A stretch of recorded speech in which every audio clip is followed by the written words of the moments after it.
on est minyan. Mincha à 16h45, Bezrat Hashem. Donc même si c'est les vacances, il faut suivi d'Arvit. Bezrat Hashem.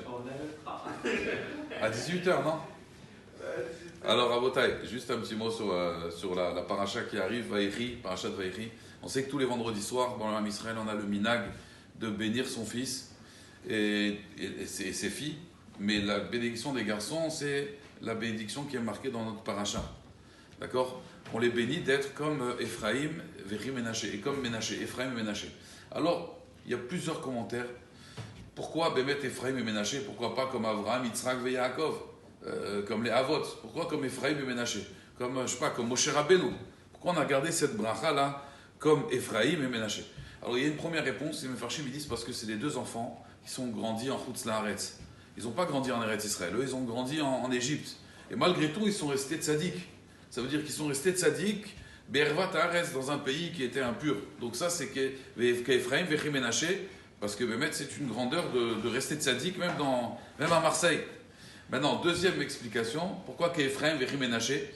Parce qu'en général, Rabota, il faut savoir qu'il y a toujours ce qu'on appelle Yeridat Adorot. Ça veut dire, il y a les Avot, après il y a les Shvatim. Ephraim et Ménaché, ils descendent de Yosef. De Réhouven, il n'y a pas eu de tribu après. De Shimon, il n'y a pas eu de tribu. Ephraim et Ménaché, en réalité, c'est des gens qui n'ont pas subi ce qu'on appelle les Yeridat Adorot. Ça veut dire, normalement, les générations, elles vont en descendant. Ephraim et Ménaché, ils étaient au même niveau que Réhouven et Shimon. Donc c'est ça la bracha qu'on leur souhaite. C'est que des fois, on dit, bon, les rabbanim avant, et les gens avant, comment ils étaient? On doit être comme les gens d'avant. Ephraim et Ménaché, ils étaient authentiques à Réhouven et Shimon. C'est ça qu'il lui dit Yaakov. Que Ephraim et Ménaché, ils sont que Réhouven et Shimon. Ils n'ont pas subi ce qu'on appelle les Yeridat Adorot, la descente des générations. En général, il y a toujours une différence entre le père et le fils. Eux, ils étaient au même niveau que leur oncle. Ephraim et Ménaché, d'ailleurs, ça a été une tribu. C'est pour ça qu'on dit qu'on leur souhaite d'être comme Ephraim et Ménaché. Et une troisième explication, il y en a plusieurs. C'est que Ephraim et Ménaché, on sait très bien que toute la problème de la Torah, depuis le début, Caïn et Havel, Ishmaël et Yitzhak, Yaakov et Esav, c'est un problème de fratrie. Et Yosef avec ses frères. À chaque fois, il y a un problème de jalousie entre les frères. Alors que là, on voit que Yaakov, il a béni en réalité de la main droite Ephraim, qui était plus petit que Ménaché. Et pourtant, Ménaché, il était content pour son frère. Donc Ephraim, Ménaché, ça veut dire que c'est vrai qu'on a des enfants, mais les Maasé, ce qu'on souhaite, c'est qu'il n'y ait pas de problème de jalousie entre eux.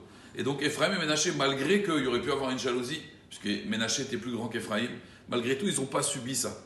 Donc en réalité, on souhaite à nos enfants, même s'ils sont en Chutz La'aretz, d'être vraiment des tzadikim authentiques, de pas juste faire partie d'une avira, ça veut dire d'accord, d'être poussé, mais d'avoir des vraies valeurs intrinsèques, c'est-à-dire que même en Chutz La'aretz, on peut grandir.